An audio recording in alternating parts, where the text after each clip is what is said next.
quando eu era adolescente, eu falava, eu quero morar no centro de Campinas. Eu fui morar no apartamento no centro de Campinas, porque eu já estava vendendo. Saí lá da casa do meu pai de novo e fui para o apartamento no centro de Campinas.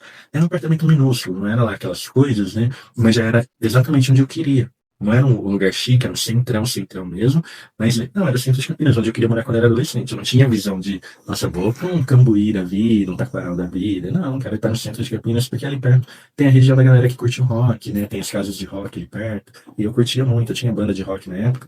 Então eu tava muito nisso, né? Nossa, eu vendia, fazia dinheiro, ia tocar à noite, né, com a minha banda, ia pros barzinhos de rock, ouvia outras bandas tocarem, né? E aí foi indo. Entrei na Unicamp também, né, para fazer letras, porque eu entendi que a gente poderia, tudo que a gente quisesse, a gente podia conseguir. Eu entendi isso. E quando eu era criança, quando criança não, adolescente, que eu queria prestar Unicamp, entrar na Unicamp, meu pai falava também que na Unicamp só entrava filho de rico, né? Que não adiantava para eu estudar, fazer o Senai e tudo mais, mas o Unicamp era só filho de rico que entrava. Então eu guardei isso e não fui. Mas depois que eu entendi que eu poderia conseguir qualquer coisa que eu quisesse, aí eu fui prestar Unicamp, passei, entrei na Unicamp, fiz letras na Unicamp. Eu tô falando mais baixinho porque meu filho tá dormindo aqui do lado, o bebezinho de 2 anos, gente. Então, as coisas foram fluindo. Eu vendia, fazia dinheiro, só que o que acontecia? Esse dinheiro não parava na minha mão, ele evaporava. Comprei uma moto, depois tive que vender a moto, aí eu mudei para perto da Unicamp, né, depois de um tempo, acabei que saí daquele apartamento que eu estava, mas fui morar numa kitnet de 20 metros quadrados, porque eu tinha que estudar para a Unicamp, não tinha tanto tempo de vender igual antes, apesar que eu vendia ainda N coisas, mas não tinha tempo de vender igual antes, então a renda diminuiu cada vez mais e eu não sabia como usar o dinheiro. É importante a gente saber aprender a parte de finanças, né? Então eu comecei a estudar finanças também, né? Pai Rico, Pai Pobre, o Segredos da Mente Milionária, e fazer alguns cursos online também de finanças para entender. E eu entendi todo o processo, né? Eu entendi, consegui começar a investir, guardar um dinheirinho, mas acontecia alguma coisa e sumia esse dinheiro. Até que eu fui parar literalmente nessa kitnet de 20 metros quadrados, toda mofada, toda mofada, assim, de bicho, era um nojo. O esgoto era na frente da porta de entrada, assim, da kitnet. Parecia um cortiço, porque era um lugar que tinha várias kitnets, tinha uma em cima da outra, assim, uma do lado da outra na frente da outra, parecia um cortiço mesmo, os varais pendurados, era horrível. E lá o aluguel era R$ 600 ainda, super barato. E eu fiquei lá, acho que 2 anos, se eu não me engano, por uns 2 anos mais ou menos.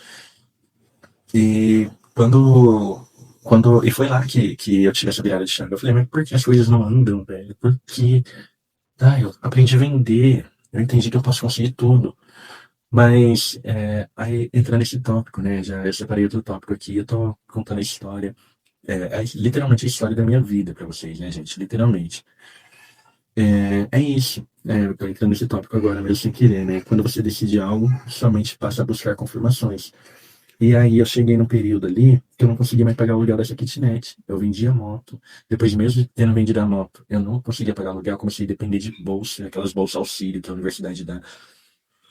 E, nossa, eu tava num momento muito depressivo, eu tinha passado por umas dificuldades, um período assim que foi o período mais difícil da minha vida e que depois daquele período me afundou cada vez mais naquele lugar assim que eu tava a ponto assim de cometer suicídio, sabe, gente? De verdade, foi um momento muito difícil. E foi nesse momento difícil que eu conheci minha esposa, velho, que ela começou a me mostrar outras perspectivas. E dentro dessas perspectivas, eu fui vendo muita coisa assim, nossa, eu preciso sair daqui, porque mais um aluguel atrasado ia vir a carta de despejo. E eu atrasei esse aluguel e veio a carta de despejo. Isso mais um mês depois, né? Então eu tava a ponto de morar na rua, virar mendigo, né? Literalmente. E eu falei, putz, agora eu tenho que mudar essa situação de vez. Eu tô com uma pessoa bacana do meu lado, eu quero que ela tenha uma vida legal também. E eu quero uma vida legal, eu mereço uma vida legal. E naquele período ali eu percebi, foi naquele período eu já tinha feito terapia, já tinha parado a terapia por falta de condição financeira, mas naquele período eu percebi, putz, e aquela minha criança que falou que ia ser empresário porque ia ser rico? Quando eu fosse adulto ia ser empresário porque ia ser rico. É aquela criança que eu sou. E no fundo, gente, todos nós somos a nossa criança. A nossa criança interior, que muitas pessoas falam, terapeutas falam, a nossa criança interior é a nossa criança que foi criança lá atrás, quando a gente era criança. É dela, daquela criança lá que a gente foi, que a gente tem que cuidar, porque ela tá aqui dentro ainda. E eu falei, putz, é verdade, eu sou aquela criança. Então eu vou ser o empresário que eu falei que seria, né? É aí que eu falo aqui, ó, quando você decide algo, somente passa a buscar confirmações. Tá, eu vou ser o empresário que eu falei que seria. O que que o empresário faz? Ele vende todos os dias, a empresa vende, ele cresce. Tá, mas e aí as confirmações? Tava naquela kitnet, sendo despejado, sem dinheiro pra nada. Tá. E aí buscando histórias de inspiração. O que que todo empresário, todo, ou muitos dos grandes empresários de sucesso passaram? Por um momento difícil. Um momento muito difícil. O famoso nada supera a persistência, né? Que fala naquele filme lá, Fome de Poder. E é isso. Todo mundo que tem sucesso fala sobre a persistência. Aí eu falei, se eu sou um empresário como esses caras, eu tenho que ser persistente. Então eu decidi, gente, foi uma decisão. Eu decidi que eu ia sair daquela situação e que eu ia mudar a minha vida. Que eu ia dar uma vida que eu imaginava quando eu era criança, eu ia dar essa vida para minha família, para meu filho. Foi uma decisão, uma decisão. E aquilo começou a crescer.